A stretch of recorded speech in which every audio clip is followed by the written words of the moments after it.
So you want to ride a bull in a padded room? Is that what you're saying? Well, like they're padding all around the ground. So when I get thrown off, how about we just skip the bull and just go straight to the padded room? Mayo experience. Mayo experience. Mayo experience. Mayo experience.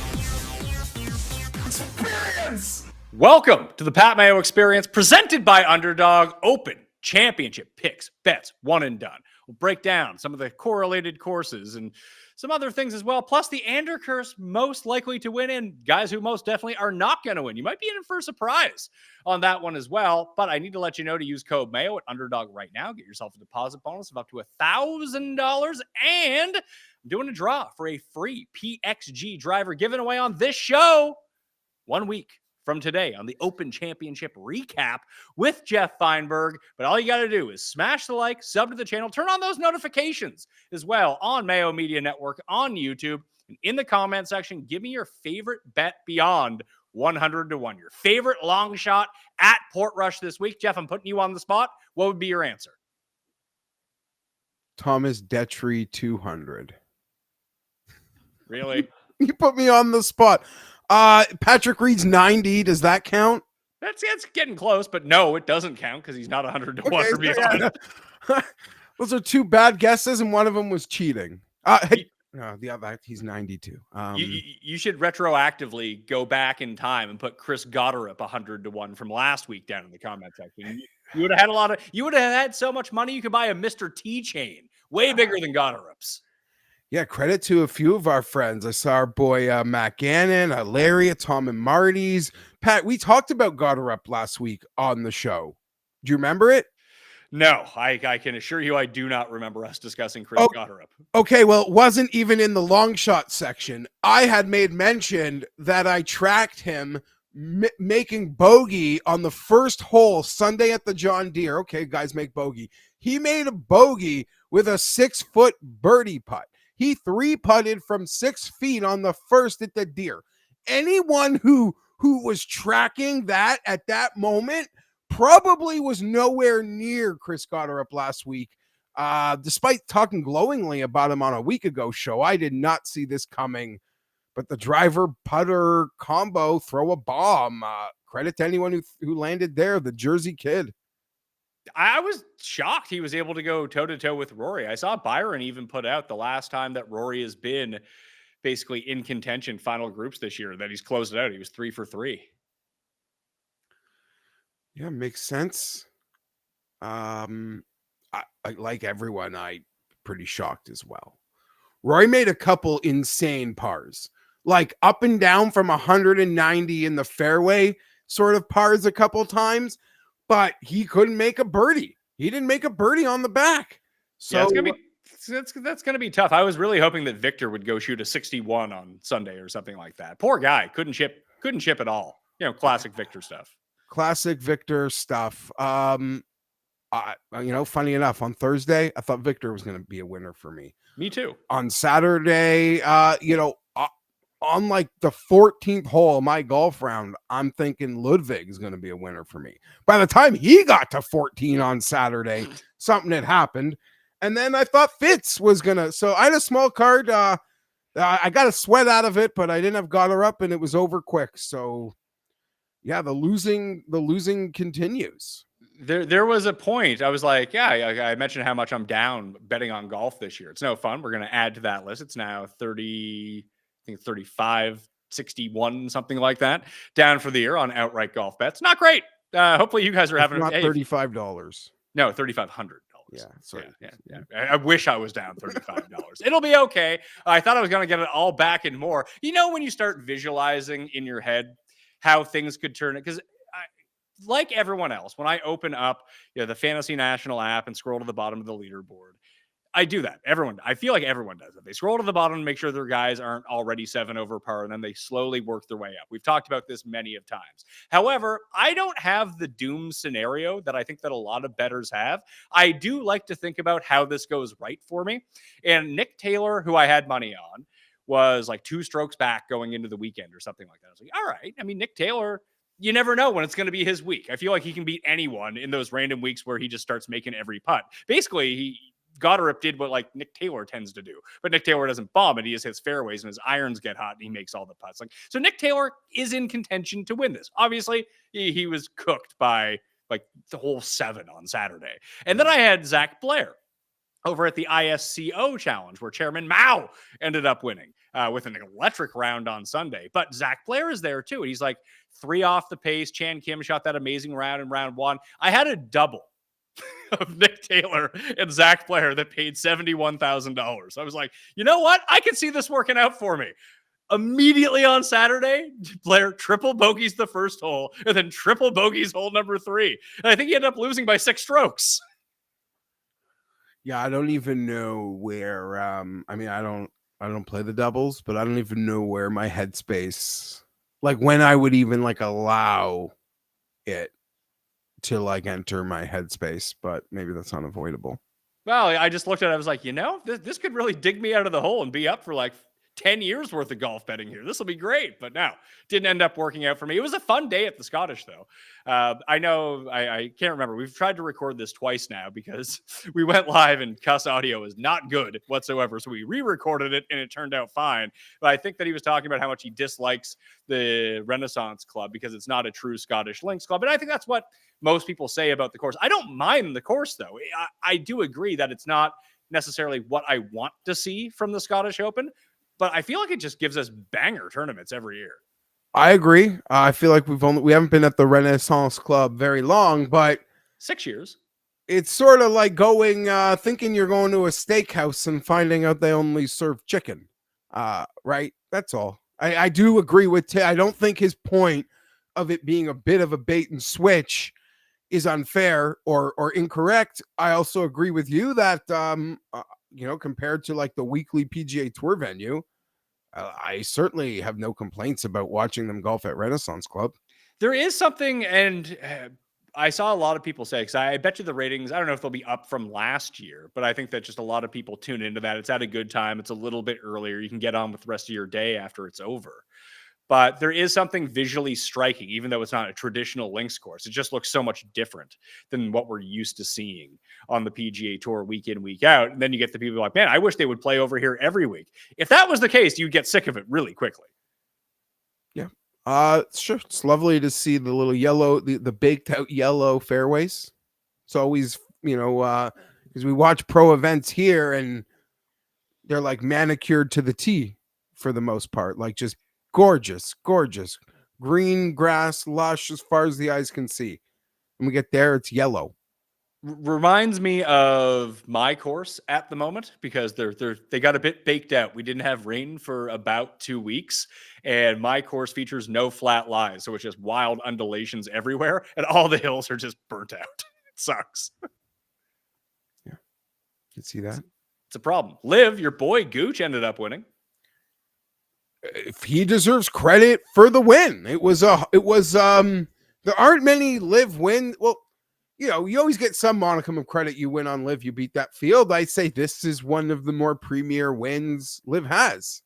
He outdueled Rahm in Spain. He was clutch. He answered the bell. He had to wait like 20 minutes out in a fairway on like the 16th or 17th hole to hit an over 200-yard shot because Patrick Reed was making a desat leg, took a half hour. No easy task. My only point being, and I tweeted it, Pat, is it feels like Taylor Gooch is one of the worst case scenario winners for Liv. Like a lot of guys win on Liv and they're like, match starters to conversation, maybe about this player, his future prospects, what he can do, what he hasn't done. Maybe pathways to team events for certain guys. Taylor Gooch, it's like it doesn't exist. Liv has a hard enough time existing. When he wins, it almost just feels like golf fans around the world in unison, just like this guy, it doesn't matter. It does not matter. But that was a well-deserved win yesterday that does deserve credit. He won't get it, and he brought it upon himself. But he might as well not exist. It's funny because there's a certain zone you can be in, because if Patrick Reed wins, and exactly to your point, it's like, oh, should he be on the Ryder Cup? Does this prove enough form? Because people acknowledge Patrick Reed is a great player. They just don't like him. No one acknowledges Patrick Taylor Gooch is a good player, and they don't like him. That's the worst of all worlds. Yes, he's a bit of an asshole that people don't like, and he's also like just outside sort of ever being good enough to care about, or at that moment where he could have been good enough for us to care about, he left. And then, anyone crying about things in Live 1.0 was essentially like scarlet lettered. I mean, listen, a lot of guys went to Live, they can get away with it and be who they are. It was one thing to like be Taylor Gooch, be talking like Taylor Gooch did when we still weren't even sure what you were. And yeah, he has been scarlet lettered, deemed an asshole, but not important enough to give a shit about. Yeah, if he was one of the 10 best players in the world when he left, then maybe it's a different story. Maybe he has some of these arguments, but him even like saying that Live was just like the Ryder Cup, better atmosphere. It's like, all right, Taylor, why don't you spell your name with a Y, pal? Figure it out. So yeah, listen, a lot of it's brought upon himself, but other guys, I mean, I guess you could debate the tier that he's actually in. Maybe it is still undefined, but it seems like even other guys, when they win, there's things around them. Granted, yesterday was a wild day in golf. Scottish was early. The ladies put on a gong show finish. So yeah, apparently one of the ladies like minus 2,000 to win in the fairway on the last and didn't. And then they went to a playoff, and then it was like just crazy shot making. If people did miss Live, which I'm sure is most of you, Rahm ended up coming in second, had a heater day on Sunday, lost by a stroke. I'm just talking about guys that are in the Open. McKibben from Northern Ireland was 5 under on Sunday, ended up coming T4. Cam Smith actually showed out a little bit for the first time in ages. He ended up coming inside the top 10. Dustin was inside the top 10. Kokrak was 10th. Sergio was 10th. Patrick Reed was 10th. So there's a couple guys who actually had some pretty good showings on Live who are going to be in the field this week. But if you are like Cust and didn't like the Renaissance Club because it wasn't a traditional link style course, if you hit the description right now, you can go to the PME drop page on CoolBet. You can go sign up there. You need to be in Canada outside of Ontario, but you can win a free trip to the Cabot courses. One of them is a very traditional link style course. The other one's just a Cabot Cliffs is just a super fun course. I go up and I play them once or twice every single year because they're close enough to my house that I can go drive. But you can win an all expenses paid trip if you just hit the drop page down in the description, coolbet.com/ca/PME if you want to go check that out. But we put it off for long enough. We need to know who is cursed, who is cursed, and we got to do our draft of the best Open championships of the past 20 years. Let's bring him in right now. It is Tim Cust. Tim Cust. That is not my name.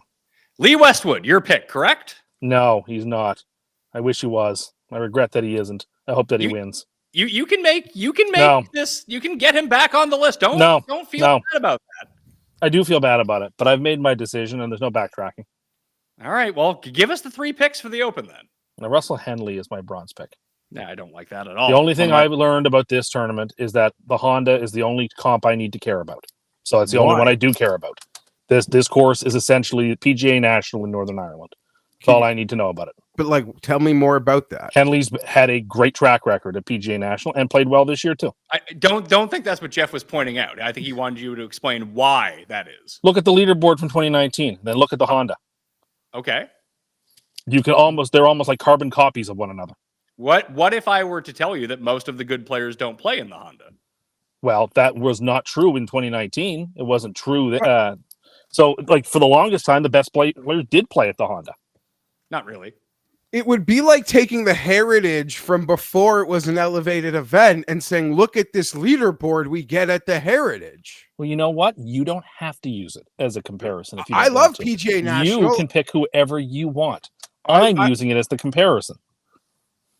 Okay. Listen, I'm on board. I do think, I mean, I'm sure that he got this information from me, my article, the show that I put out. There is a huge crossover between those two places in terms of what the leaderboard looked like. But to point it out, I think that Geoff was trying to get at why that might be the case. Now, I explained on the research show, if you want to go back, about why that might be the case. But I guess, Tim, you're just taking the Cliff Notes version and running with it? I'm going with the players that I'm going with. All right, so Russell Henley is one of them. Who is number 2? Tyrrell Hatton is my silver pick. So he's taking one of my bets. He's taking one of your bets, Geoff.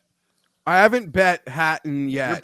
You're betting Hatton. You've bet him Well, in I every had other major this year. I had the 2 futures at the U.S. Open and the PGA, and now the numbers shrunk. But we'll have a longer conversation about this. Good chance I bet him. Sure. What is it with Hatton? He doesn't have great PGA National experience. He's got some good PGA National experience when he was allowed to play it, and I was really impressed at his form at Oakmont, which will be relevant for my gold pick. Okay, well, let's hear it. The golfer of the year, the champion golfer of the year, the PGA golfer of the year will be JJ Spaun when he wins the Open Championship. This fucking guy.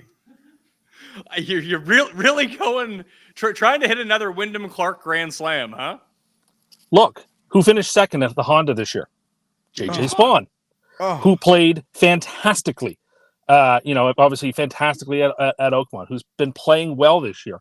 This is a tournament, a course at the Open Championship, where, as I understand it, it's not length that's the most critical, right? You're going to see guys hitting shorter irons and stuff off the tee.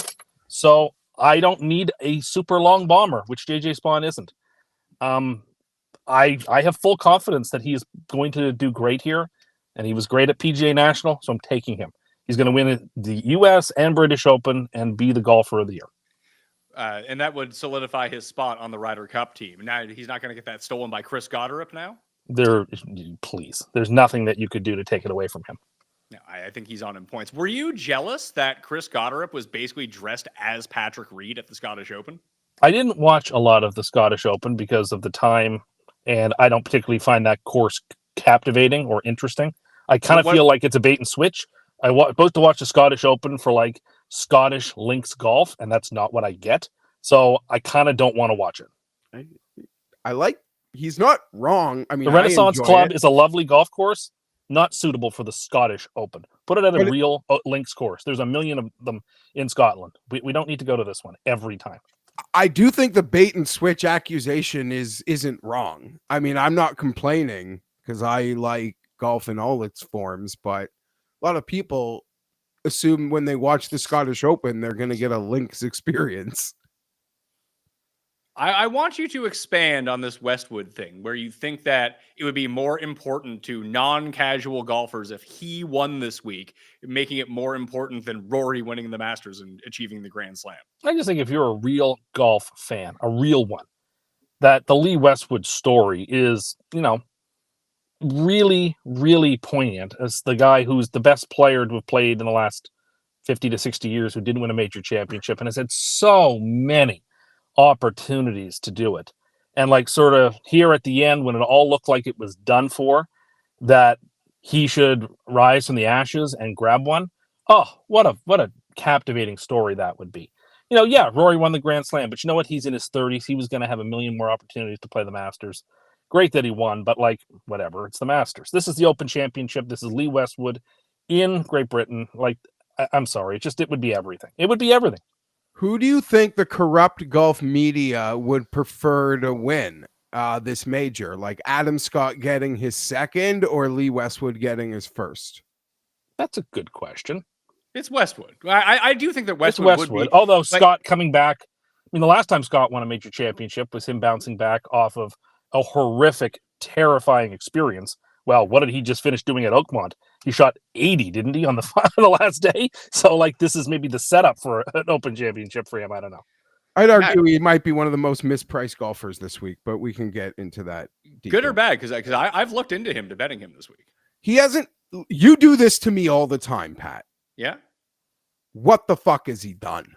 He hasn't top 15 all year. He's 45-1.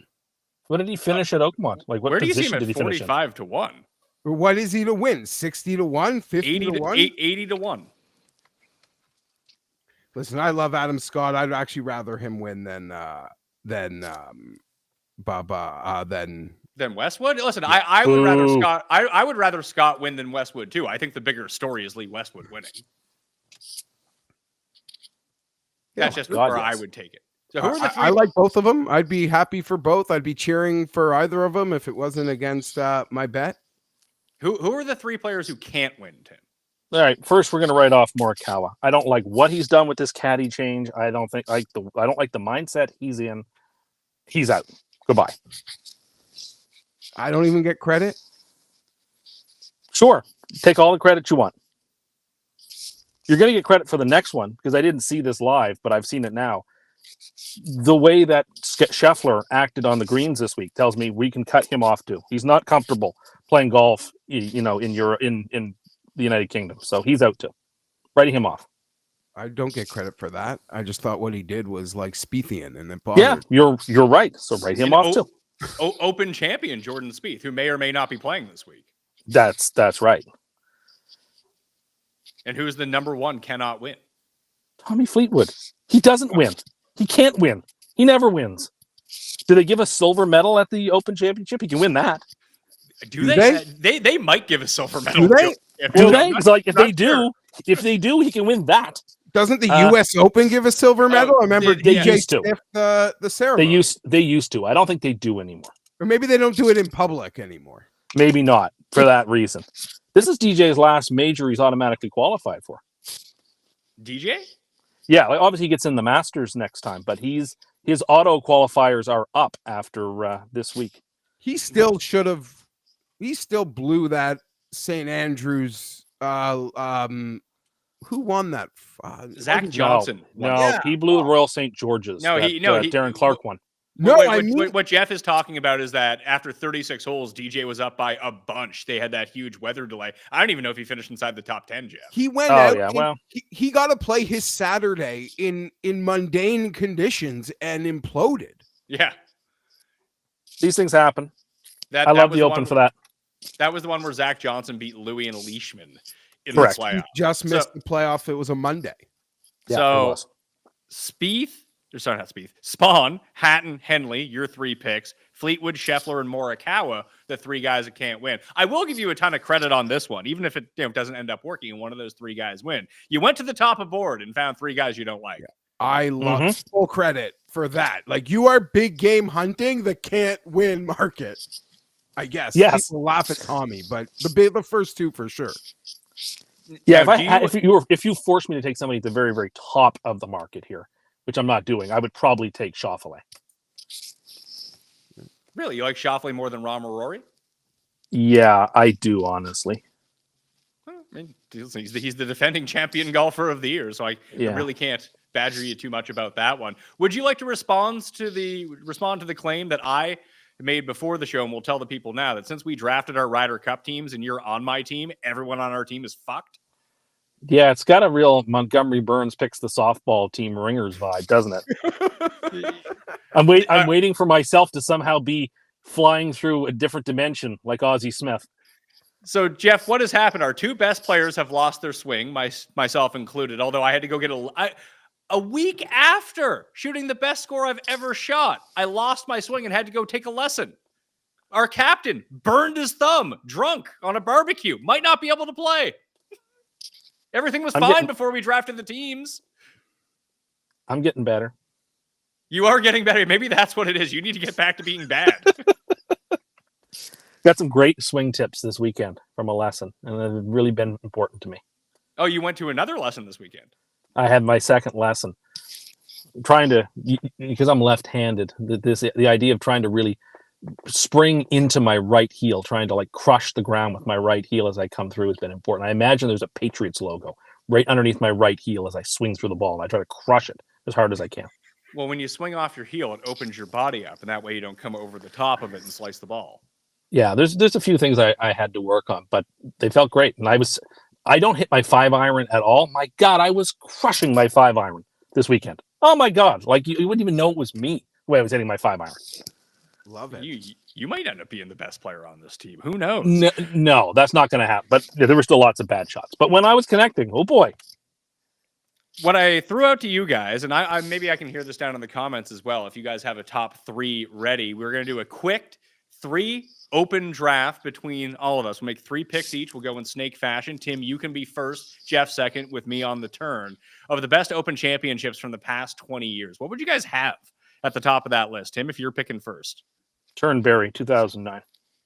Really? Just because have it to. featured old people? It just had the most dramatic swings of any open, I think.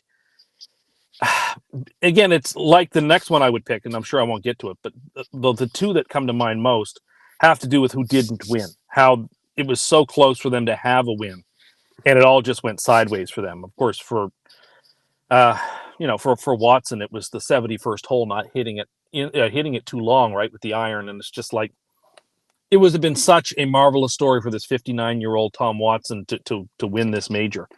And, the entire world was cheering for him.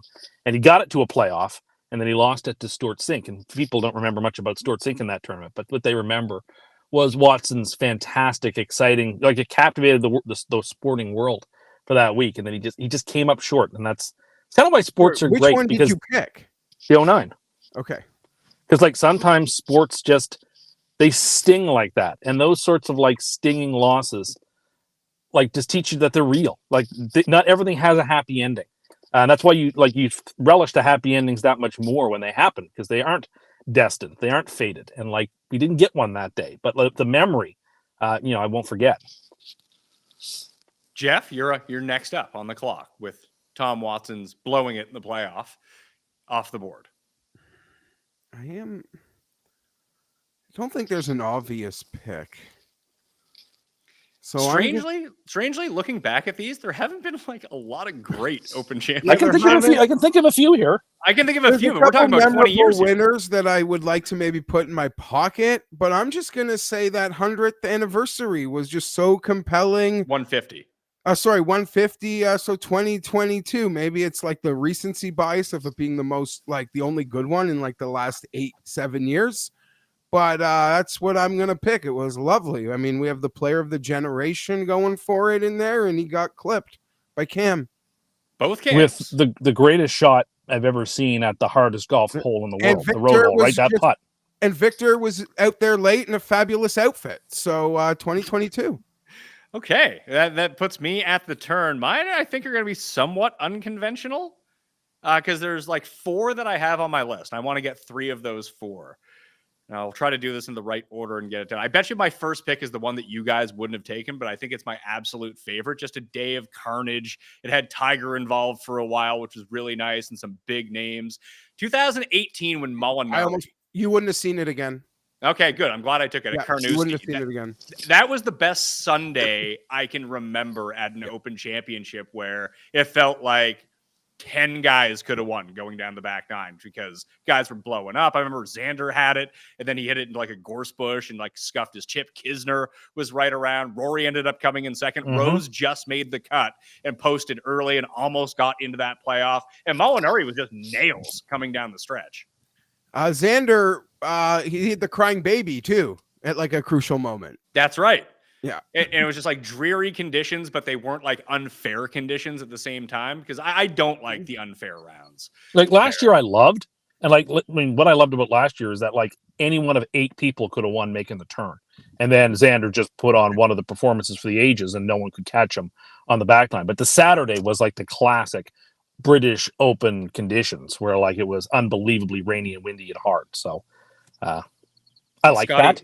But Scotty hit his shank on that par 3. I think it was 16 or 17 too. It was like, wow, I've never seen Scotty hit the ball so poorly before. There's a hard par 3 at this course, right? Is it not called Calamity Jane or something? Calamity Corner, number 16. Harder than riding a bull, apparently. Well, we'll get to that maybe 1 second on your way out here. My next pick is going to be 2007 when Patty beat Sergio in the playoff and Sergio spit in the hole after making the putt. I was rooting for Sergio so badly, and everyone hates Sergio. I felt so bad for him. I didn't feel bad at all. Hard to argue that was on my short list too. I'm gonna just, it was the ultimate duel. Phil got clipped, Stenson. It was just dueling magic. Very memorable. Maybe I'm leaving Tim an old man here to take home with him, but I'll take Stenson 16. I thought about that, and the one good thing about that final day where only 2 guys could win, so it was essentially match play. And we always talk about how boring match play is, Tim, but those guys just played awesome. To be fair, you talk about how boring match play is. Most people love match play. No, they don't. Why do you don't think have an match play attention? Why do you you don't think have an that attention why span. do you think match play doesn't fucking exist anymore? Well, it does in the biggest, most viewed golfing events of the year, which is the Ryder Cup. You mean when there's 12 matches going on at the same time? Sure. Or just 3 or 4. When there's a match going on at one time, the finals of a match play, it is unwatchable. Well, I mean, the fear is that, you'd get like Mav McNeely versus like Alex Noren, and it's like, we're fucked. But when it's Stenson versus Phil, it's beautiful. Oh, especially when they're draining like 60-foot putts starting on number 1. Like they both, if they hadn't played as awesome as they played, I think we'd remember that one differently. I love that day, though. It was a great day. Yeah, of course. But I think if we had to rank our favorite days of the last 20 years, that might be number 1 of like this event. So it's my pick. It's my second pick. All right. Your final 2, Tim. So I get to take Phil at Muirfield in 2013. Mm-hmm. That was in. Tiger was in that. Westwood was in that. That was a real...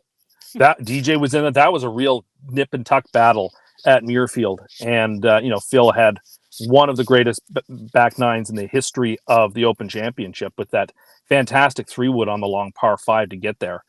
And ended up winning the thing by 2. I made that huge putt on 18. Maybe he won it by 3. He won it by 3, yeah. But it felt a lot closer. It did. And just... You want to talk about fantastic golf. I mean, that is a fantastic golf course. We haven't seen it since, actually. I hope it comes back up on the road as soon.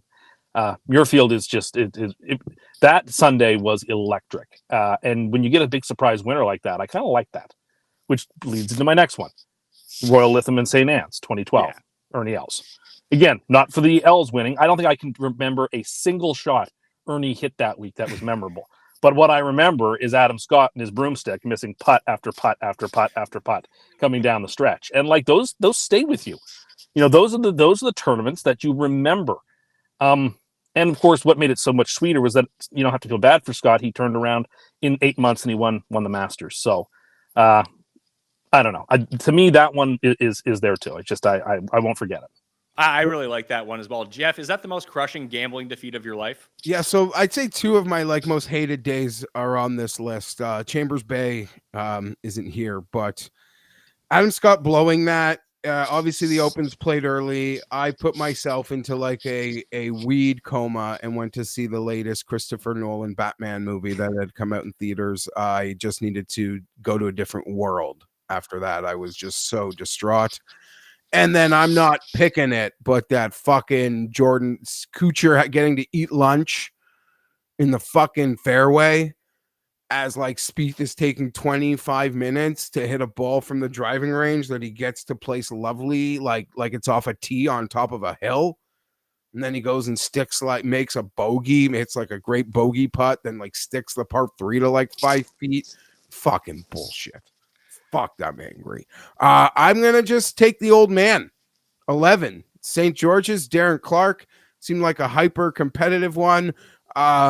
Easily one of the most memorable like winners and the tears that were involved in that one. But a lot of close guys like Keimer and Jimenez and Bjorn were one shot off that playoff. That was Clark and Glover.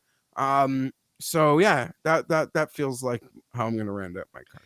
Yeah, that was going to be my pick. I was thinking about 2014 with Rory, but I legitimately do not remember a single second of that tournament. I remember it being really nice out. Maybe it was like windy, but it was very sunny out the entire time. I'm actually going to take 2017, the site of maybe my worst gambling loss of a long time. Maybe Sergio beating Rose in the playoff at the Masters was really bad for me, but being all in on Cooch that week, had the delay. But I think we forget after that delay that Spieth just went on an all-time run in that tournament. It was very exciting just to see him like pointing from like 60 feet away, going in. So I'm going to throw that one on just because it's so like burned and etched into my memory. If you guys had to pick what the worst one was it 2 years ago when Herman won? Maybe Louis, Harmon. Yeah, the Louis one, there was no juice to it. Morikawa was pretty dickless. No, Morikawa was good, man. Spieth and Louis almost ran him down. Morikawa played awesome that day. Whatever. Those would be the two. All right, Tim, Yeah. before we let you get out of here, you did mention that, conditions might be easier than riding a bull or something like that. Why do you think that riding a bull is so easy? I've been watching the Calgary Stampede the last week, and it just seems to me that there should be like an event center where you could like learn how to do some of these events. Because like, when would you ever have the opportunity to like lasso a calf or ride a bull or a horse? And you only have to stay on the bull for 8 seconds. I don't know. It seems like if there was padding down and stuff, it'd be fun. It can't be the hardest thing in the world, right? I'm sure it's difficult. It looks difficult, but I mean, I'm sure hitting a fastball is harder. You think that hitting a fastball is harder than staying on a bucked bull for 8 seconds? Well, I mean, with the right padding and preparation. What I mean, you can go ride a mechanical bull. They do have that. My son went on one at like a farm near our house. It seems like those country western things would be fun for people to do, and I don't know. I'd like to try.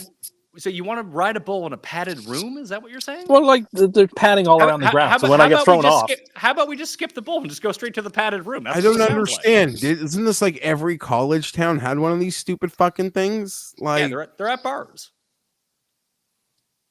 Have you never seen a mechanical bull at a bar? I don't think no, I've never seen one in real life. You've lived in Calgary. Yeah, I know, but I don't think I've ever seen a mechanical bull in real life. Yeah, and I don't think that the mechanical bull that they have at the bar is going to give you the same sort of experience of actually riding a bull. Well, no, I'm sure it won't, but it would be a facsimile of it. I see. Even if you had padding down, it's not the falling onto the dirt that hurts you from the bull. It's the bull stamping on you afterwards that will kill you. Isn't the rodeo clown's job to keep that from happening? Yeah, but there's still a window. Like, you see those guys, they got to be nimble. They fall off, they roll, and they beat it right up. I don't know if you have the agility for that. We have connections. We have a super fan who's, does sponsorship for like professional bull riding. I didn't know that. Yeah. We get Tim out there. You're signed up, Tim. You're in the next rodeo. No, I don't really want to do that. I just think it would be cool. All right, well, we have the Custies coming soon. You want to do another Cust Corner coming soon. If people missed the live one, that's already out on the feed. So thank you for joining us, and have a great Open Championship week. Tim and Cust! Tim and Cust. I was having some problems sleeping. When anyone has little kids, that's probably going to be the case. They'll come up, wake you up in the middle of the night for no real apparent reason. So you're waking up, you're going back to sleep, you're waking up, going back to sleep. It's not the best sleep. I put my Apple Watch on and tried to track my sleep tracker. It was not going well. A lot of that changed once I got a Helix mattress, however, because I was able to customize it to both what I want, what my wife wants, and now we're sleeping throughout the night. The little noises that would just normally wake you up when you're not sleeping well, no longer the case for me. No more back pain either, because I'm actually sleeping on a mattress that is perfect for what my back demands, which is a lot because I have a terrible back. The one that I had before my Helix mattress, I spent a lot of money on it. It was bad after like 2 years. It had like the divot in it from where I sleep. It was unflippable. It was a horrendous waste of money. Not only is the Helix mattress I have now way better, it was also significantly cheaper. And it just showed up to my door in a box. Very easy to get onto my bed frame and just start using right away. So you can have all your problems solved with a Helix mattress as well. So you can go to helixsleep.com/mayo for 27% off site-wide. That is exclusive to listeners of the Pat Mayo Experience. That's helixsleep.com/mayo for 27% off site-wide. Make sure to enter my show name after checkout so they know that I sent you. helixsleep.com/mayo. Feeling stuck in your daily wellness routine? When you're not alone. Our friends at Cornbread Hemp, they heard you. Their organic CBD gummies are made to help you feel better, whether it's stress and poor sleep or just needing a moment to unwind. Personally, I started taking them before a round of golf because I've been dealing with this tennis elbow issue. It's starting to go away, but it tightens up on me throughout the course of the round. So just when I pop a Cornbread Hemp CBD gummy, all of a sudden loosen right up, playing a lot better. Highly recommended if your muscles seize up or get tight during a round of golf. CBD might be just what you need to level up your daily routine. Cornbread Hemp uses only the best parts of hemp plant, the flower, for purest and the most potent CBD. No fillers, no junk, just full spectrum goodness. Right now, they're offering 30% off your first order. So go to cornbreadhemp.com/PatMayo and use code PatMayo at checkout. That's cornbreadhemp.com/PatMayo with code PatMayo to get 30% off your first order. All right, let's dig into the odds at the Open Championship. They're going to get reset a lot over the course of the day. I can probably tell you which ones are going to go up and which ones are going to go down. I have some long shots that I really like. So if I'm a viewer out there, I actually have a couple guys that I can put in the comment section to get in the draw for a free PXG driver that are above 100 to 1. But I have no idea what to do at the top of the board, Geoff. And looking at it right now, you got Scotty coming in. He's plus 550. Rory is plus 650. Yeah, all these guys are kind of going up at the moment. Rama's dropped to 11 to 1. Then you got Xander, Bryson, Fleetwood, Lowry, Ludwig, all in the 20s from 23 to 25. And then this little mini tier at 30 to 1 right now. Bobby Mack, Hovland, Morikawa, and Hatton. Then there's a huge drop off down to Straka and Matt Fitzpatrick. I know that you like Rahm. I don't know what to do up here. I haven't made any moves, but yeah, I think John Rahm is an ideal fit for Portrush. I think he could be ready for this week. I'm nervous to make any sort of bets because of how volatile it sort of feels with weather. And I mean, maybe I'm at a moment where this usually happens later in the week, Pat, but I'm at a moment where like my brain is my body's starting to tell my brain that maybe some long shots will have a chance this week. Maybe it can be a random Open, but when it comes to the top, there's still like 5 guys that I could like make a 3-man card with for sure. I could see betting Scotty or Rory, and the rest of the guys don't really intrigue me at all at their price.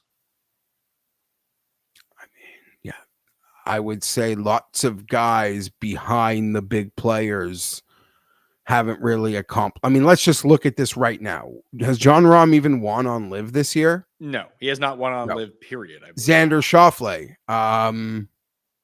Defending hasn't won this year. He is not defending champion golfer of the year. Yeah, Bryson has won on Live, but that's it. He's had some close calls at other majors.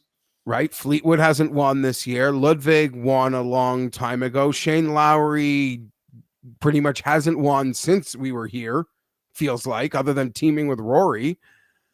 So yeah, it's hard to want to trust anyone. And we can go further back. Victor doesn't trust himself. Still feels like a huge ask for Hatton. Morikawa, yeah, the prima donna, you know, it's a nice number, but tough to want to back him right now. And then you get that by that point, we're at 50 to 1. And it's like, I could trust Sepp Straka. So I guess I'm jealous of the guys with the 100 to 1s like yourself, those lovely futures. I don't think 50's horrible. It's not like I've bet it myself, but Straka feels as trustworthy as any of the guys I just named. And that's fucking wild. I tend to agree with you. And I'm Isn't surprised. that wild though? Like it is. And right now, Strzok has been bet down to 50. He was 75 yesterday when I did the research show, or 2 days ago, sorry. And I got him at 100, as I mentioned. I've been talking about that for 3 months now. So if you didn't get it, that's on you if you've been watching the show. However, if you go to that tab that I just talked about on CoolBet, you can find it down in the description. I believe that there's a Straka boost in there. So I think you can get him back up to 60 or 65, something like that. So just take a look at that. But yeah, I'm more going to live, I think, in this next tier of guys. And again, we don't even know what's going on with Spieth. Do you think he ends up playing? He just had a kid too. I don't even care. Like, oh, sorry. I'm happy you had the kid. Congratulations. Like maybe for your DFS conversations, there's something to deep dive here. For this conversation, like, fucking doesn't even exist. Sorry.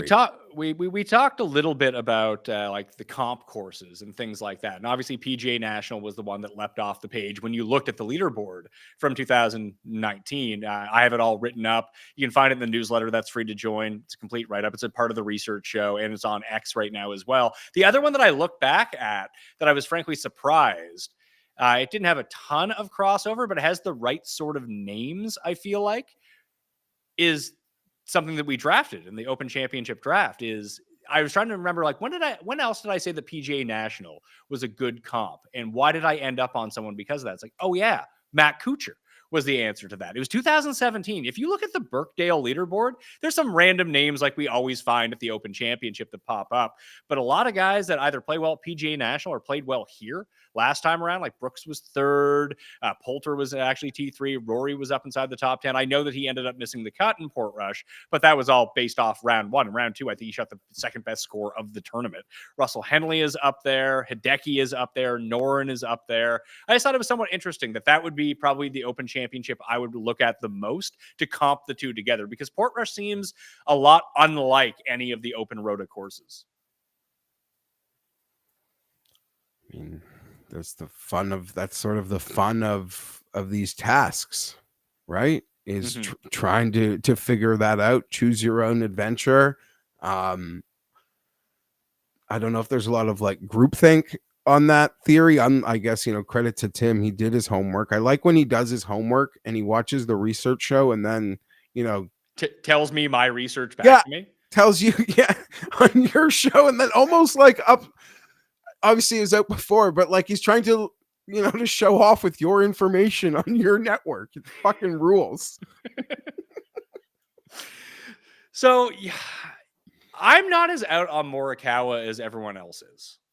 I think this number is going to drift. And if it gets to like 40, I kind of like it. Because this is exactly. I still think there's 40s right now. Is there 40s right now? If there's 40s right now, maybe it drifts even further. Because I don't think that there's any interest in him right now. And based on kind of everything that I've talked about, because he's cleaned up his short game so much, I think he could potentially do this. There's 40s, and it's on a site that like by lunchtime will have an it's already an enhanced call, and this could be north of 40. 44, Pat, if you want some. I owe you money. I don't think that I don't think that I have to hit it right now. I just don't think that anyone's going to be on him. And look, I understand the reasons why no one wants to be on him. He's just coming off a missed cut at the Scottish. The last time that he won the Open, he missed the cut at the Scottish pretty famously as well. Yes. I'd say like between that though, he was playing nicer golf. I mean, if he ever win, like I say that like he can't win. I always say he can win.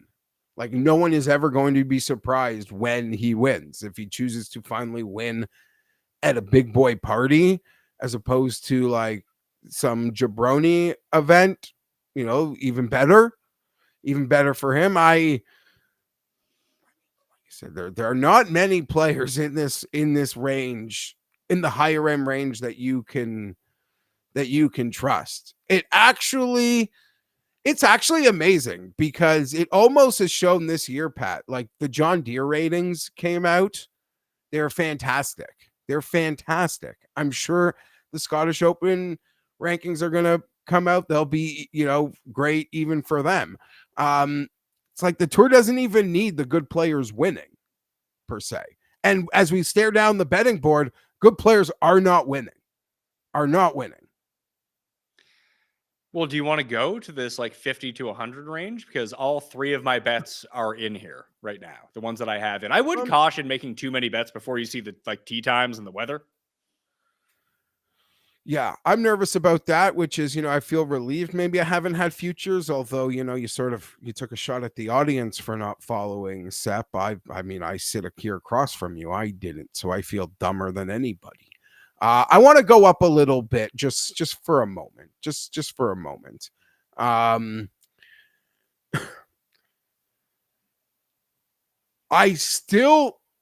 lot of people, and it's fair, I see giving Ludwig a hard time. He made a huge number. I didn't even see the whole. I didn't even care to watch the replay. It would have probably just bothered me so much. That is not my concern. I feel like, granted, Victor hasn't won a major. Victor used to do that all the time also. Like he'd be right in it, leading one off the lead at like Bay Hill or Torrey Pines, and then he'd just go make a triple. I'd be like, what the F? Even the tournament Victor won at Memorial, he was getting like berated, at the turn on the internet, at least. My concern with Ludwig right now And I'll be honest, I probably trust him as much of anybody who isn't those top 2 golfers if he actually got into it onto Sunday, which people can think is crazy. My concern with Ludwig right now is, and maybe it's just my perception, but I'm certain it's got to be a reality. Something is not right with like 3 to 6 foot putts to save par. We never had this problem before. It feels like it is now a bit of a problem. I track him, I bet him, I follow it. It feels fucking real. So I'm not afraid of the potential of like a 7 at an Open Championship. Even Scotty Scheffler carries that. It's just true. Something crazy can happen to you at one of these things. It is like I'm afraid of the short putts right now for him. That being said, he's probably still my favorite player under 30 who isn't, 8 to 1 or shorter. Yeah, who isn't Scotty Scheffler? Yeah. Yeah, I don't know what I want to do up here. I like the world, kind of like Hatton. I'm with everyone on that. It makes so much sense that he would play well here. So remember when we did, I don't know that you'll remember, but we did the preseason show and I picked off those Hatton PGA and US Open like 55s, 50s. And my case there was like Pat. Every time they go to the Middle East and all play together, Hatton is priced near the very top. When we like see the live boards, he's like right behind Bryce, like 2 points behind Bryson weekly. But why am I getting, for these majors, it felt like I was getting such a discount. And then he plays great in one major and I lost, feels like we just lost that like discount that I felt existed. That being said, it still feels right. I'm Ludwig, Victor, Hatton. I am swimming around those guys. If like I'm making bets, what feels like the higher end, even though sometimes for a major 30 to 1 doesn't feel like a higher end. In this field, it kind of does. Yeah, I'd be looking. We've seen this happen most of the time. Obviously, there's going to be outliers. How Morikawa won 4 years ago, but it's generally older players who do well here at the Open in general. There's a few guys as we go farther. I'm excited to talk about and run by you. So yeah, I don't even mean like old dudes. I mean guys over 30. Yep, I'm excited to have a couple conversations because one of them is I'm tempted. Not the popular one though. I know our friend Byron's on a crusade. Seems. On who? I have no idea who. Justin Rose. Oh yeah. That'll be fine. I bet Russell Henley, and now he's at 75 to 1. You can get the 75 to 1 on Russell Henley. I get that he's one of Cust's picks. I would love for Cust to be right on this because I think that Russell Henley sets up great for this. So that this 50 to 100 range, I'm going to kick it off with him. Another super popular player. He's down to 75 to 1 right now. I bet Ryan Fox at 80 to 1 with 5 places. And obviously I have Straka at 100 to 1. He's down to 50, 55. That boost on Cool Bet, I think, gets you back up to 60 with him. But those are the only 3 bets that I have in right now. And frankly, I'm looking more of other guys in this range or just way down the board. So you are preaching for like the flood the zone betting card this week? It's not that I came into the week thinking about that, just how the odds ended up falling. I think that this is more the range that I want to be in. No, I'm not disputing it. It's usually crazy. We usually go to majors and you're not like thinking my betting card's going to flood the zone. Yeah. So other guys in this area, I mean, did you get to see a lot of Marco Penge yesterday? Seen a bit of him in the last few weeks. Even last week I was watching some of the BMW International. Oh no, that was Marty Cordova. Yeah. I've seen him before. He won this year. He's a lovely, it hits it a mile. Seems pretty composed. If you squint, you think it's Neiman. He's got the Adidas shirt. He's got the Neiman hair out the back. Obviously, he's like a bit stockier. And then someone said that he's basically Neiman if he merged with Abe Answer. That's exactly who he looks like. And now, I always bring that up to say that actual Neiman's only 65 to 1 right now. I feel like you've got to be all over this. You do. I don't. Yo, dude, he's 20-1 at every other major. Now he's Yeah, but 65-1. You're like, 40. oh. I had 40. So, like, I don't know if other people were betting him at 20. That's their prerogative. I might take a chance. It could be a ceiling play. I don't think he's playing great right now. I'm not running to bet it. And it's probably gotten much bigger in the last few weeks also. And normally odds don't, like, now that odds are starting to move. Yeah, it could probably clear 60, 65, get even bigger maybe if no one wants it. And I could be tempted. I have a blank canvas. Blank. Can I give you two guys in this zone that I really like? And I don't know if I can get myself three guys, sorry, if I can get myself to bet them, but Hideki, Minwoo, and Adam Scott. Okay, so Hideki, when a moment ago we were talking about veterans, and there's one like I'm excited to talk about. I'm excited to talk about Hideki. We've done the conversation lots. The floor is like so low, the ceiling is so high. Like his floor seems lower than ever, but fuck, man, that approach play, Yeah. holy shit. If he just figures it out off the tee or can avoid the disastrous like bounce, but it seems like if he's hitting it as bad as he's hitting it off the tee, it's gonna be hard. I want to bet Hideki 90, around this 90-1 for sure. I just worry because he doesn't have any, like, at one point in time, he had a ton of distance, but we're talking like 10 years ago now. Now he's basically below average. He's not short off the tee, but he's definitely not one of the bigger hitters on tour. And then when he went through that bit of a renaissance a year and a half ago or so, like, he was just hitting every single fairway. Now he doesn't even hit the fairways. That would be my biggest problem with Hideki. And we're going to be able to nitpick everyone from down here, hence why they're 75 to 90-1 at the moment. The same thing with Minwoo. Like, if this ends up being Minwoo, I talked about the PGA National comp. Minwoo has been excellent at PGA National in the course of his career. Dude can putt, dude can chip, dude can drive. Never know what's going on with his irons. But can you trust him to hit enough fairways and not put it into this like thick stuff that is venturing just off? We saw Rory put it out of bounds on his first tee shot of this Open. Like, there's out of bounds around this place. There's spots you want to be. Two guys that can't control the driver, I would have issues with. But I mean, I would bet Hideki over Minwoo in this spot simply because I think he has a better Open track record. And I think that his upside, I mean, we just talked about a bunch of these guys that are 28-1 to 33-1. Do we really think, listen, I like Robert McIntyre as much as the next guy. Do we really think that he has 3 times of a better chance to win this tournament than Hideki does? No.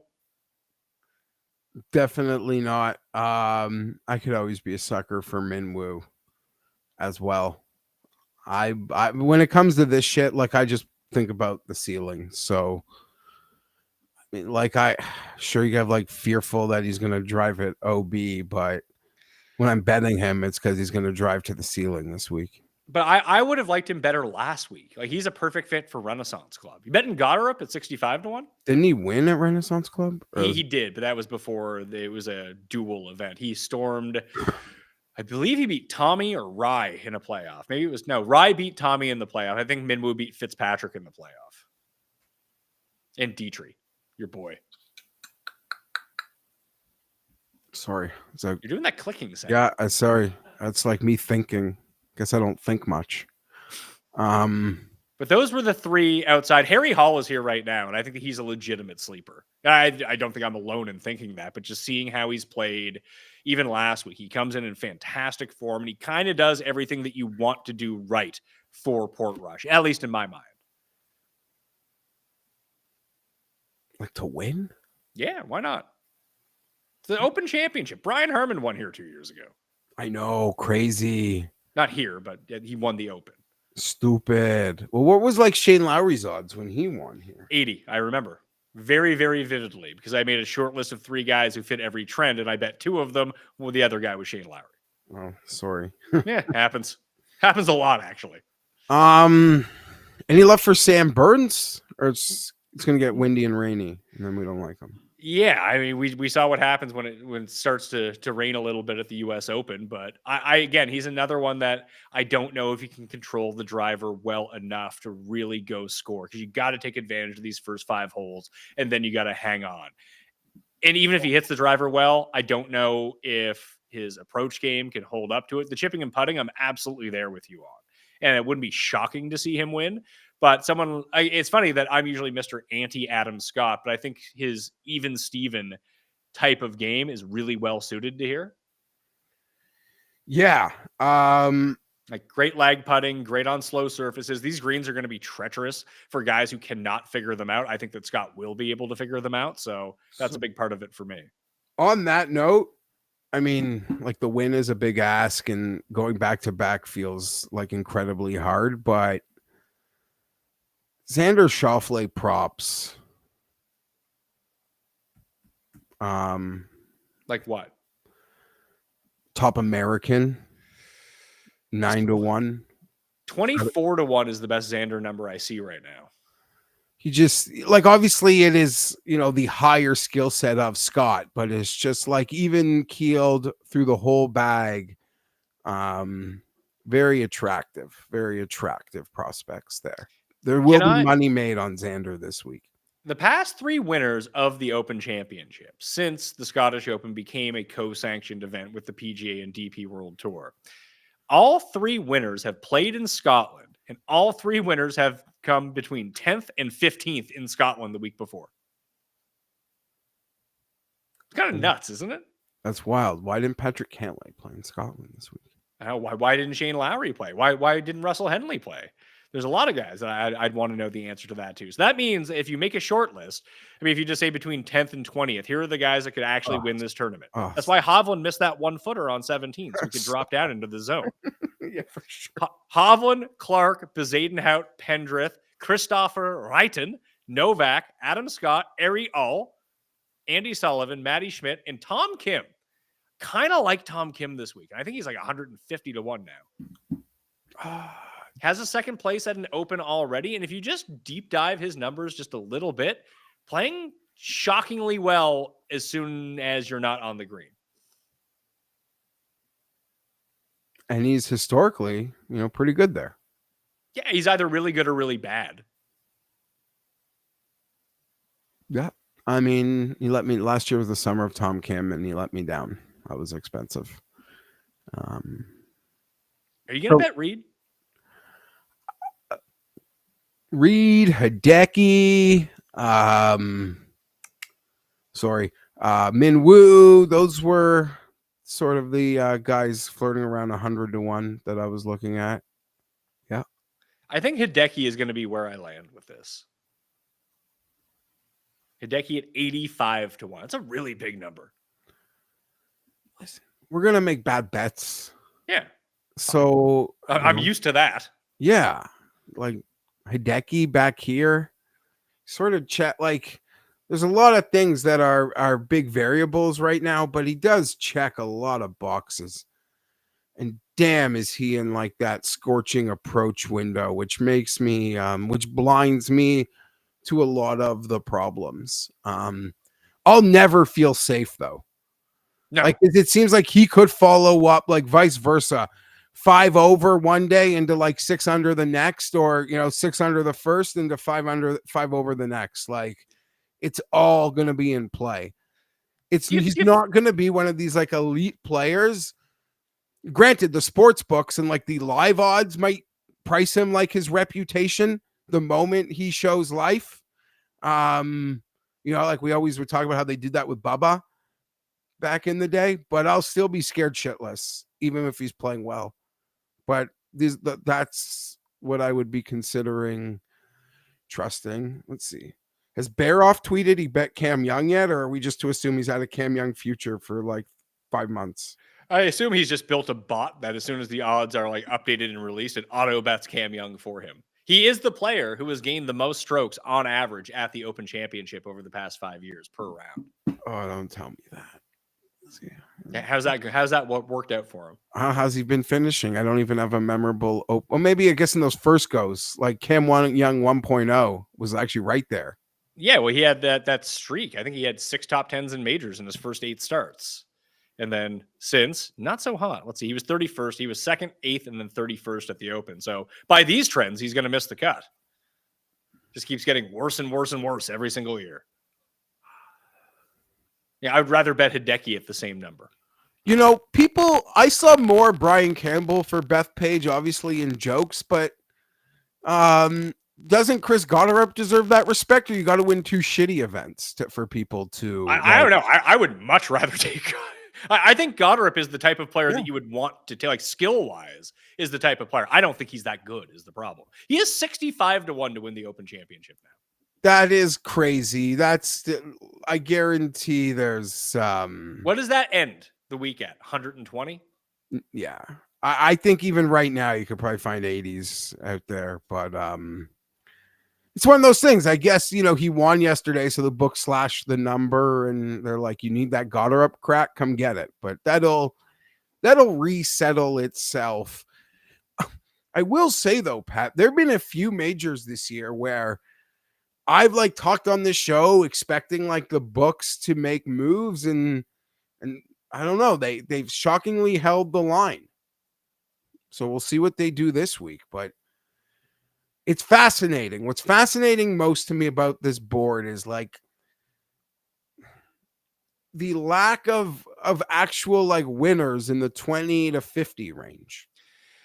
Speaking of that, there is one name from this 50 to 100. I really didn't want to back him, but they saw I stayed away from him last week. I felt so proud of myself. And I just saw he shot 5 under on Sunday.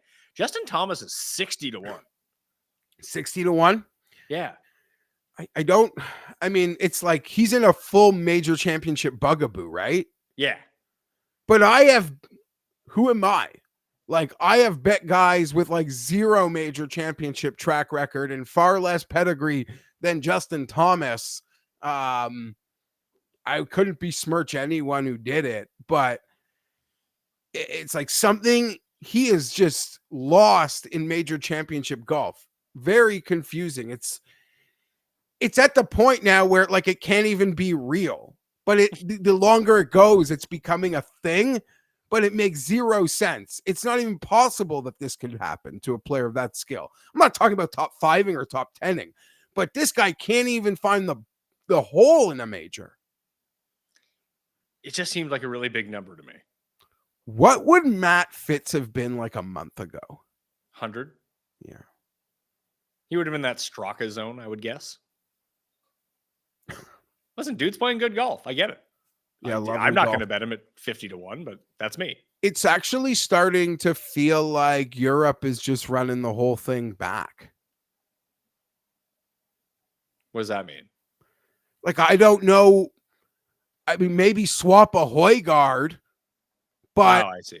Like, I don't know where they're going, like where the roster's really going to change. Rose probably gets in to like match up with this, like a young guy like he did with Bobby Mack, and they'll weasel a half point and his leadership. But I don't know where the team is changing.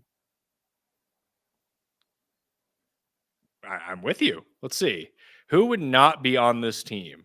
Rory, Rahm, McIntyre, Victor, Ludwig, Hatton, Fitzpatrick, Fleetwood, Straka, Rose, Lowry, and a Højgaard. Yeah, the Højgaard spot. And Rasmus isn't in on points anymore. So theoretically, he can now be left off the team if they want.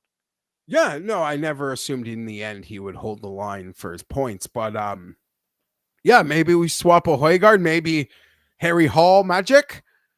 Apparently he's like fake British though. Oh, he's not real British? Like, he's British, he has a flag, but apparently he's I don't know. No, I don't want to mix this up.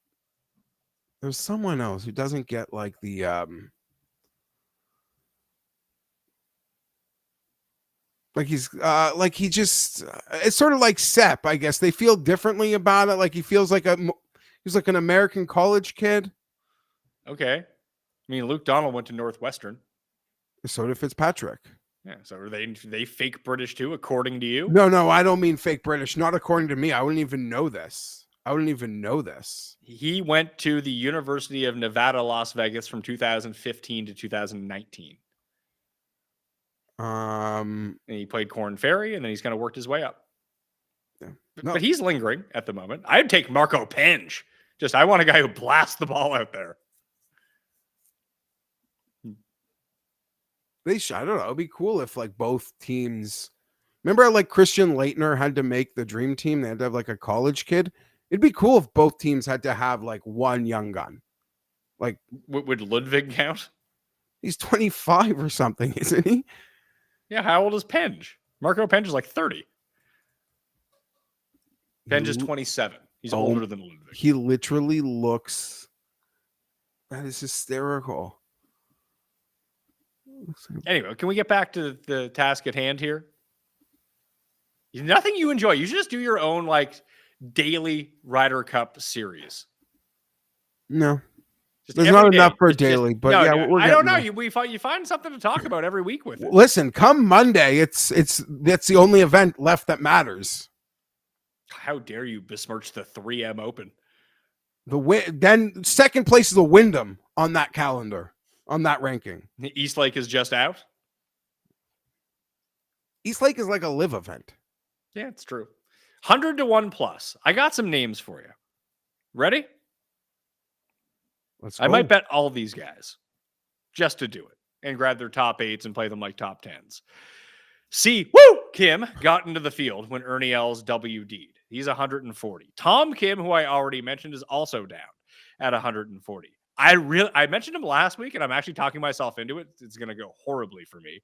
But Lucas Glover rates out really well for this course. Nick Taylor and Chris Kirk. Those were the 5 that I was looking at as bombs. And what happened to Cust saying that Potgieter was going to win the Open? Didn't even pick him. The Taylor shout feels crazy, but it's not so crazy. And I don't hate your Koreans.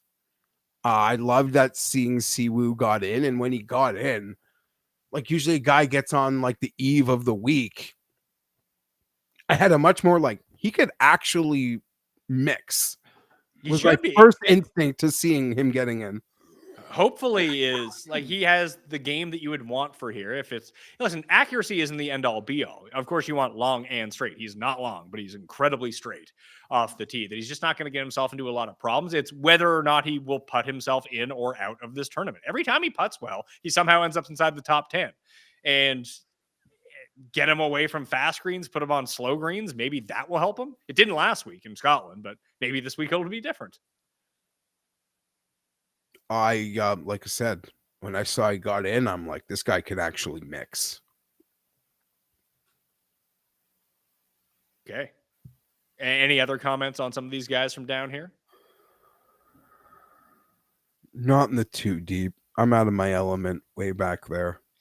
There's Like, some there's just- we're talking 300 to 1, 350 to 1. And again, if you can't grab the each way with it, be it 5 places, 10 places, 8 places, 12 places, whatever your book offers, then I'm less interested. But I am interested in something like this. Chris Kirk was really the interesting one to me because I'm going to hype up PGA National. I mean, obviously he's won there. He's won on slower green surfaces at Kapalua in the past as well. He had I think it was his final round at the Deer that was just really, really bad, but he'd kind of mixed there. He lost in the playoff at the Rocket Classic. He was T12 at the US Open. So if he's in good form, has the right sort of game that I like for this place anyway, and then I'm looking at him to be like, all right, well, let's mix here, see what happens.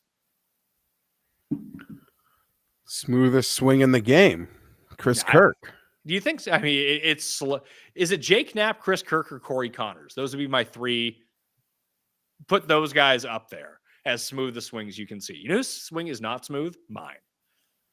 Like, well, Adam Scott is probably like just number 1 statue. So it's almost like not even fair to, you can't even have the conversation. Outside of Adam Scott. Yeah. Geez. That Corey Connors swing is gorgeous. Just smooth. It's like they watch those Fred Couples videos and be like, I'm going to try to do that. But yet Kirk's swing is just like, it looks like a practice swing. Very quick. But those are the types of players that I want to go lurking around down here. I think, at least. Guys, with a bit of veteran guile, you're in their 30s, potentially 40s, hit the ball straight, good around the greens. None of them can really putt. I mean, Kirk can putt, but can get really hot on approach, obviously. And then can they be between Glover, Kirk, and Taylor, one of those guys will be scorching putting this week. One of them will. You You would hope. And Taylor's current run is actually pretty good. If you could have like someone who's being horrible at something be good at it this week, who would it be? Other than Hideki's driver. Yeah, but he also, I mean, sometimes he doesn't putt as well. I mean, if you just told me that Scheffler was going to putt, he's going to win by 10 strokes. Scheffler by a touchdown. Yeah, here's the current run for Nick Taylor. 4th at Memorial, 13th in Canada, 23rd at the U.S. Open, 17th at the Travelers, 22nd last week in Scotland. He's just kind of around, and he's doing everything well. He's not driving the ball a ton, but he's hitting a ton of fairways. Obviously, his approach game is good, and he can get super hot with the putter. He doesn't really chip himself out of tournaments, which is nice to see. This is one of the more consistent runs I've ever seen Nick Taylor on, honestly. Absolutely. And it's pretty quiet. Like quietly going about this. But you're right. It's usually just like spikes with a win. It's not this consistent play. He used remember how like Si Woo used to be like that before he became like a consistent golfer? Yeah, that just to be WD, 3 missed cuts, win. Like Si Woo, when we started in the early iterations of golf podcasting, was literally the Ricky Bobby of golf. First or last. And Taylor became that guy. And now he's sort of, maybe that means he won't win anymore, like Si Woo doesn't win anymore. Yeah. You know what? Maybe they have like a math algorithm that it's actually more profitable. Just pick up those consistent paychecks. Yeah.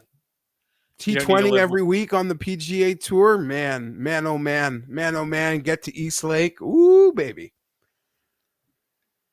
So you didn't mention any of the names from Beyond 100. Is there anyone that you like? Well, you had mentioned Minwoo, so I'm always a sucker for that one. I wasn't totally opposed to Detry.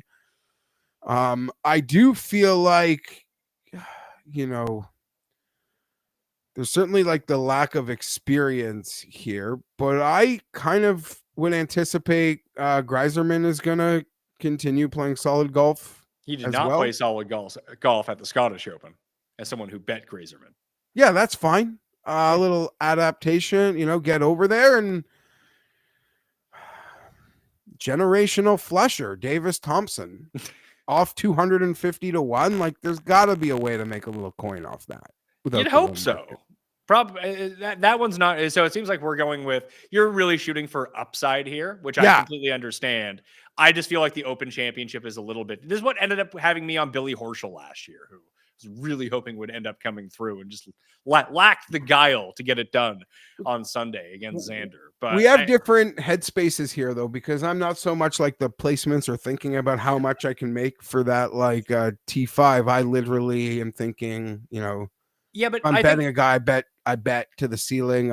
I want him to win. Even beyond the placements, though, I do think that having some veteran knowledge at an Open, even to go back and look at most of the previous winners, it has started to turn as players have gotten better. I acknowledge that you're not going to see a whole lot of like Darren Clarks ended up winning again, but it took Xander a while to win. Harman was an old guy. It took, Cam Smith, a lot of scar tissue in order to get it done. Morikawa got it done right away. Lowry, Molinari. Spieth was Spieth at the time. You had Stenson, who was a bit of an older guy. Zach Johnson was old. Then Rory comes out and storms. It seems like if you're going to take that upside guy, you take guys near the very top. Like I don't think Ludwig or Victor is going to win this week. If you wanted to bet them and they won, I'd be like, in retrospect, that made total sense. They played to their upside, and their upside was just way better than everyone else. When we get down to this tier, and maybe I'm dead wrong and you're right. When you think about a Dietrich, when you think about a Davis Thompson, guys who you said are straight flushers and can come with that upside, I think I would rather the Chris Kirks of the world at an Open Championship. You are probably right. History probably tells you that you're maybe better off. Like Sergio or Louis at 200 to 1 is probably better than my like ceiling prayer. Even I don't know how Berger's been playing lately. He cannot chip or putt because he kept popping up for me as well. Obviously the PGA National stuff, but I don't know what has happened to his short game. He's worse than Ryan Gerard on and around the greens right now. Sergio, PGA National guy. Is Sergio in the field? Oh, I'm seeing him on the grid, but maybe he's not in the field. Yeah, I kept looking. I think that sorry. he is. I think that he is. I don't want to just say that he's not. Let's see, Sergio. Yeah, Sergio is in the field. He's been lost since I bet him at the Masters. I put the Cust curse on him. Yeah. It had like, right. I mean, he sort of tumbled just in the same relative to like Neiman. Like if we're talking about what they were at the Masters in terms of right, they were hot. They had good they had good winners. And they've clearly both struggled. But yeah, you mentioned going back to the top. For me, it's Ludwig, Hovland, Hatton. I mean, those would be once we got if got away from the super big names, it'd be those. And I think Xander's gonna be Xander Schauffele this week. Maybe not like to win, but I'm gonna find ways to make money on him for sure. All right, we'll try it out. Let's get to the quick picks and see if we can try to figure this out. So the three that I have in so far: Henley now at 75-1, Ryan Fox 80 with 5 places, and Seb Straka at 100-1. That's a future. He's now at 50 or 55. But if you hit the description and you go to my cool bet link, you can get him boosted up there to 60 or 65 if you still want to get in on Seb Straka. Other than that, I think I've come down that I'm still going to wait to try to finalize most of this until I see the tee times. But Hideki at 85, it has my interest. Adam Scott, Harry Hall, and Justin Thomas from that same range. Obviously won't be all of them. Probably be one of those guys. And then deep beyond 100-1, Siwoo and Tom Kim, both that 140, 150. Glover, Kirk, and Nick Taylor. I think Taylor's 225. Kirk and Glover are beyond 300-1. I would play those with the top 10, top 8 along with it, whatever it might be. But that's the angle that I'm taking here. And maybe I'll get to someone at the top, but no one sticks out to me besides Scotty and Rory, and that worries me for just being like, well, I need to have someone at the top because someone at the top is going to win. Let me bet Rahm at 11 or Morikawa at 40 or something like that. If I don't feel like they're going to win, I'm not going to bet them. Yeah, I mean, I know it's a major and it, they can get expensive, but it doesn't have to be that way. No, and you get to the point where if Glover comes 7th, it probably pays more than Scotty winning anyway. Oh, there's a lot of guys on your card that would pay more than anyone at the top. If I did have to make a move at the top, though, I would lean to Jon Rahm. I'm sort of a sucker for his current play, and I've always felt that Portrush be a lovely place for him.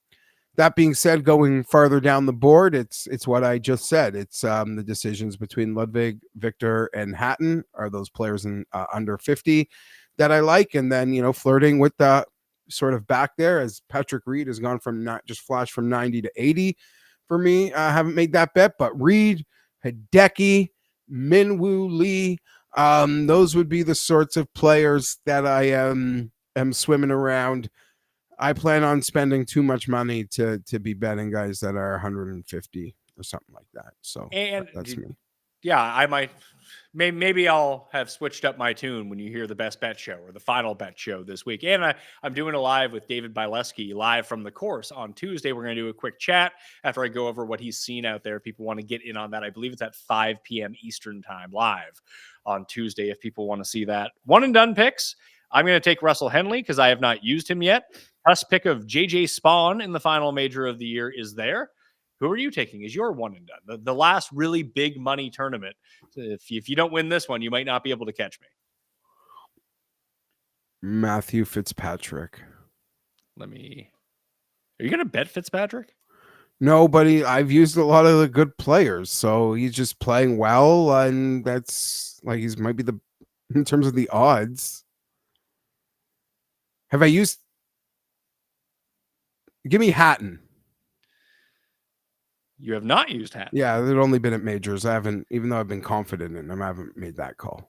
It's funny that we spoke about Hatton earlier. Obviously, he's one of Cust's picks as well. I'm fairly confident you're going to end up betting Hatton this week. He's going to be a pretty popular bet, I would imagine. I would be, and Cust said, Lee Westwood would end up becoming a big story. He's Adam Scott, someone like that. Justin Rose would be a huge story. I think Justin Rose might be a bigger story than Lee Westwood if he wins, honestly. So let's do it. Like, other than the best players, like who would be the best TV stories once we're not talking about any of the names, the elite names of today. Well, does Spieth count in this? I'd almost put him like he's still like He's elite name, not elite player. yeah, he's still and he's not old enough. So Brooks enters that conversation too of elite name, but not necessarily elite play right now. Yeah, I feel like they're still too good. This is sort of like goes back to that, like, I guess it's all the same guys though. It's like rinse and repeat.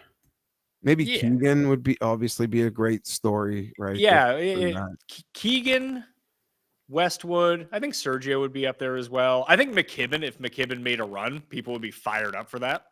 Yeah, any super young European or anyone, yeah. DJ would be a great fun thing. Yeah, I for me personally, I would love to see Hatton go compete. I don't think I'm going to end up betting him, but that would just make me happy. I would like to see him have a major. Yeah. I usually bet major championships for peace of mind, so it won't be hard for you guys to figure out what I'm going to do. All right, well, that will do it on the Pat Mayo Experience, the final major of the year. I'm disappointed that we couldn't do this live and we had to make people wait an extra 2 hours to put this out. And I blindly tweeted live, then we're not live, then we're going live, and then we're live in the last 12 minutes. Because what sort of guy thinks he can pull off we're doing a hit for a show and he hotspots from a computer in his car? Like all you have done for him, he doesn't have the goddamn, you haven't built up the goddamn equity for him to eat a data charge for you? No. It wasn't because of the data charge that he didn't want to run it off his data, because he's hotspotting from his phone. So he's using the data. It's that he thought it wouldn't work on his phone, despite us telling us every single time, just do it from your phone. Sorry, his mobile minutes, he probably buys limited minutes. It's probably like a grandma 20 years ago. It's like only got 40 minutes. Unbelievable. Unbelievable. Maybe I'll put some fun outtakes from that at the end of this show if people want to see what ended up happening, because I've already scrubbed it from the internet. What else do you got going on this week? Like I said, I got Cam back on, Cam and Noonan tomorrow, Bileski tomorrow, Tambo on Wednesday, and I might do a live chat on Wednesday as well. And I might do an early morning watch along for the Open on Thursday as well. Lovely. Just the standard stuff for me. Gonna do my odds checker video. That'll be up. I'll probably have my final picks on it. Should have my final picks on it. Better have my final picks on it. But busy week. I've actually got to head to Chicago for a couple days for some investigative journalism. Because I lost. You going to live Chicago? No, but maybe I'll go. Maybe you go. You scout out Chicago. If it looks good enough, I'll go to live Chicago. And then, unfortunately, last year, everyone brags about that incredible Saturday at the Open Championship, like one of the best days of like golf, sitting back on your couch in years.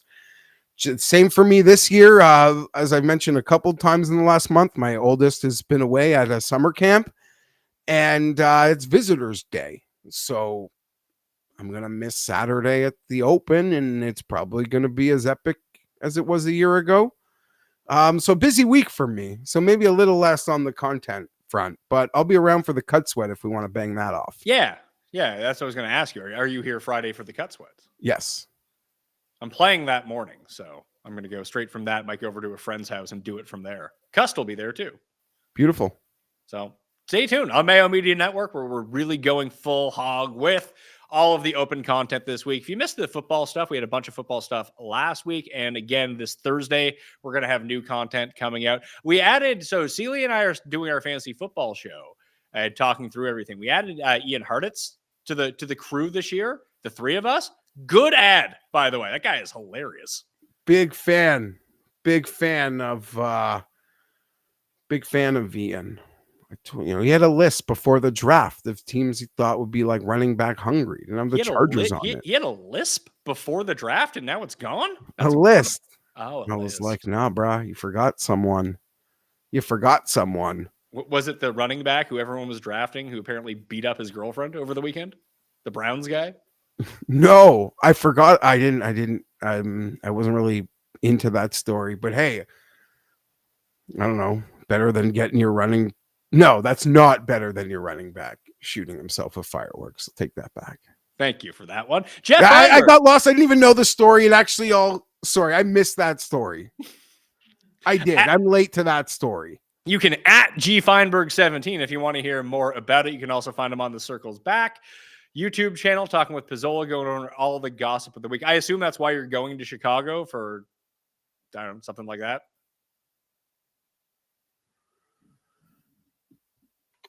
No, I'm going to Chicago for something really embarrassing, and you'll make fun of me, so we could just move it along. But I lost the bet, and now I'm paying the piper. Do you have to go to a Dave Matthews concert? No, that might be worse actually in 2025 than what I have to do.